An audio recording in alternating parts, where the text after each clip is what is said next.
The Chicago Sky get a dominant win over the Dallas Wings, but before I get into any of that, I have to talk about Angel Reese. Yesterday, earlier in that day, Angel was marked down as questionable for tonight with a wrist injury, and I didn't think too much of it because she was able to make it through Friday's game, and the Sky are fighting for a playoff spot. So the combination of those two things made me think that she was playing no matter what. Then a few hours later, Angel announced that she was shutting down her season, which was shocking. I was in the middle of watching that Storm versus Mercury game, but after seeing that post, I just couldn't focus on the game anymore. This was very sad to see because the big three finally got back together and she probably had her best all-around performance since the Seattle game of July 5th. I've seen some potential plays where she might have got injured working their way around the internet. In times like these, folks are always looking for a bad guy or someone to blame, but I'm not going to sour the moment. I'm just going to stick to the positives because that's what Angel Reese and Chicago Sky basketball has given me over this summer. I got into watching Chicago Sky basketball and really WNBA basketball because of Angel. Despite hearing about it, I didn't really sit down and watch any of that March Madness stuff or the beginning of the WNBA season. I saw some highlights here and there, and talk show clips always make their way around the internet, but in that May and June time, I was busy taking summer classes and trying to get monetized on my other channel. But it was that third Fever game when I was scoreboard watching and I saw that the Sky were finally going to win one against them, so I tuned in and it was an exciting finish. But me watching that game was only like a one-time thing. I stopped watching until I heard about Angel's historic double-double run, and every day it was getting more and more attention, so I watched the Seattle game in full to see what it was all about. And that was the game where she had a 27-point explosion and hit some three-pointers, and that sold me. From that point on, I was locked in for the season and even went on to watch stuff like the All-Star game and the Olympics, 3x3 and 5on5, to which even though she wasn't playing in the Olympics, I never would have got drawn into women's basketball if it wasn't for her. The WNBA has had a record viewership this year. There's a lot of hype and a lot of good players in the league, but I'm saying this right here. I don't want to be part of anyone else's statistics for how they grew the game and all that. I started watching because of Angel. The thing that I like the most about her game is her motor, always fighting for boards and creating multiple opportunities for her team to score. That was so refreshing to see, and I'm going to miss that not only for the rest of the WNBA season, but also for the NBA season as well, because no one does that.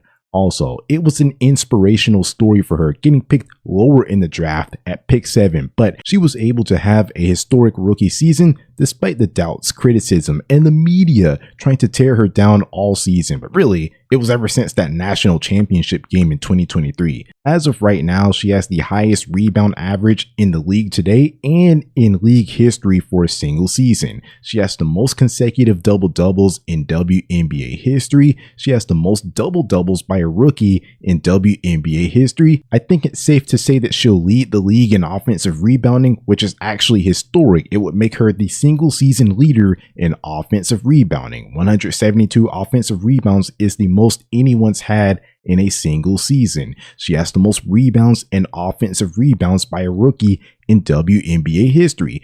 Then she was on pace to break the single season double-double record and have the first ever 500-point, 500 rebound season in WNBA history. She can still lead the WNBA in rebounding this season and historically in a single season, but that depends on Angel Wilson. She can also lead the league in double-doubles this season, but that also depends on Angel Wilson. The worst that she will finish in that category is tied because, unfortunately, Angel Wilson got injured and sat out today, which just ruined this day even more.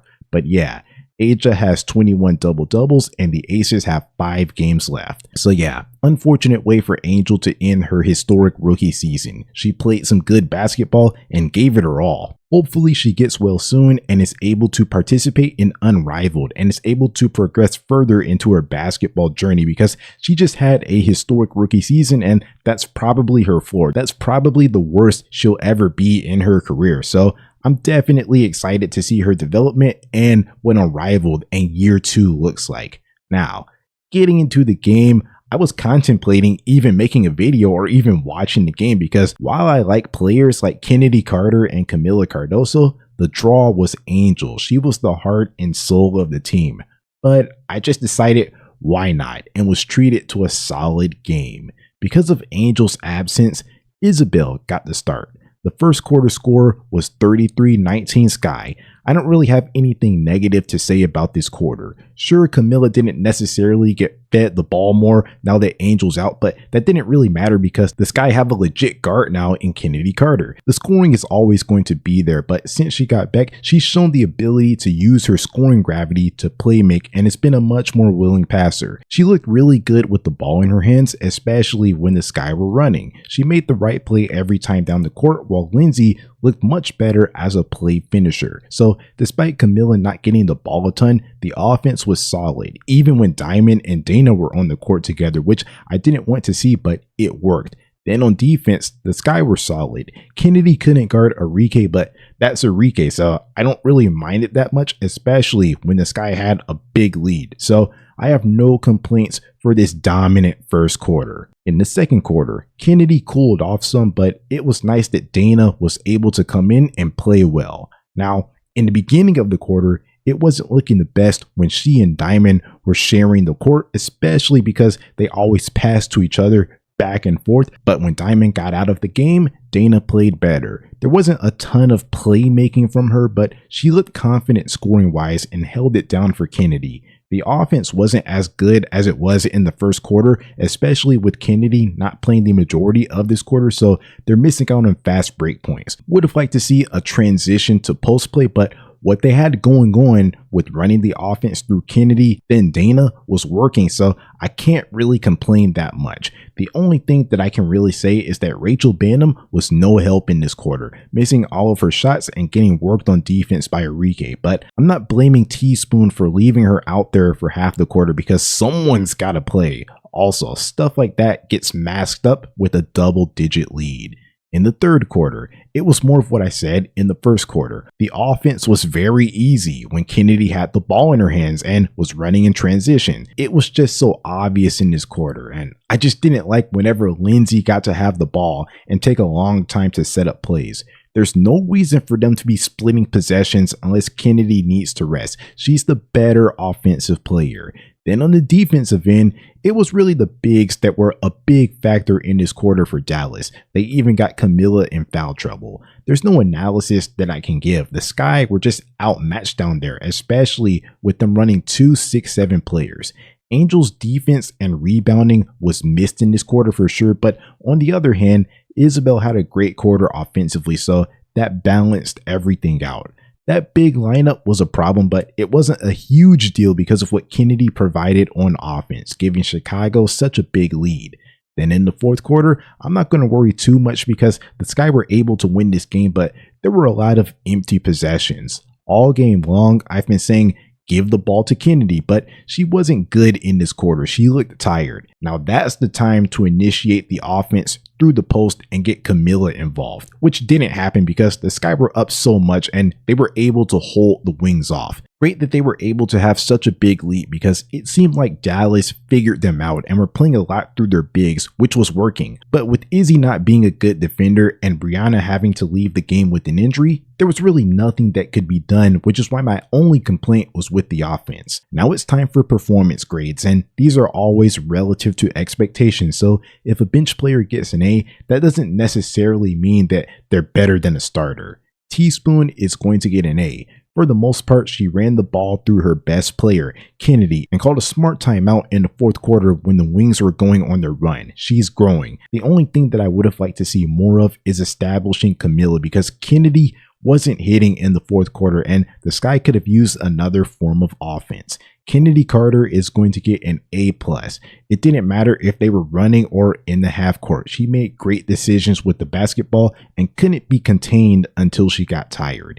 Isabel Harrison is going to get an A-. Really, it's a B+ game. The defense wasn't good, but I adjusted her grade because she is a bench player trying to fill a bigger role. Also, she provided some good offense, some good play finishing, which canceled out some of her bad defense.